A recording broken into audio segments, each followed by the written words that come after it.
যেতে পারে, এটা আমরা মান্য নেবো, কিন্তু আর্জেন্টিনা এইটি না ওইটি না সেটেল করে লাভ আছে?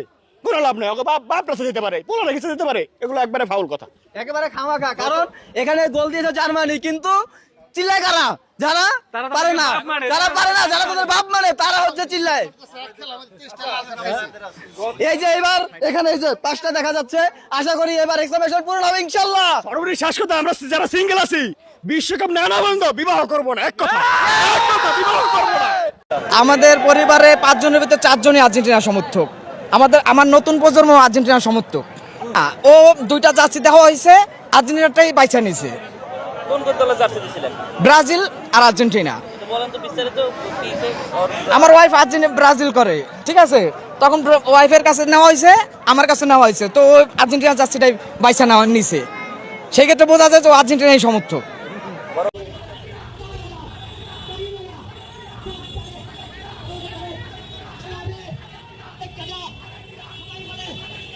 প্রিয় দলকে শুভকামনা জানাতে শরীয়তপুরে আর্জেন্টিনা ও ব্রাজিলের সমর্থকদের বিশাল মোটরসাইকেল শোভাযাত্রা।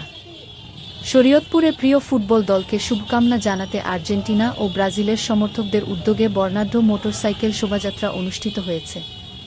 শোভাযাত্রায় অংশগ্রহণ করেন শতাধিক ফুটবলপ্রেমী সমর্থক, যারা নিজ নিজ দলের পতাকা, ব্যানার ও ফেস্টুন নিয়ে উৎসবমুখর পরিবেশ সৃষ্টি করেন। শোভাযাত্রাটি জেলার বিভিন্ন গুরুত্বপূর্ণ সড়ক প্রদক্ষিণ করে।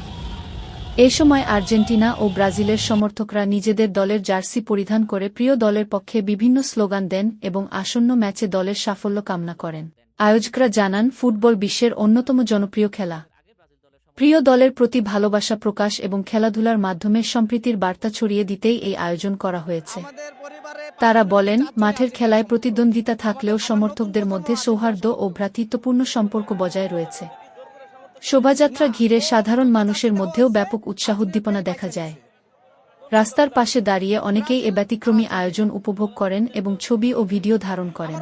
অংশগ্রহণকারীরা আশা প্রকাশ করেন, আসন্ন ম্যাচগুলোতে তাদের প্রিয় দল ভালো খেলবে এবং সমর্থকদের প্রত্যাশা পূরণ করবে। একই সঙ্গে তারা খেলাধুলার মাধ্যমে তরুণ সমাজকে ইতিবাচক কর্মকাণ্ডে সম্পৃক্ত হওয়ার আহ্বান জানান। শোভাযাত্রাটি শান্তিপূর্ণভাবে শেষ হলে অংশগ্রহণকারীরা ভবিষ্যতেও এমন ক্রীড়াবান্ধব আয়োজন অব্যাহত রাখতে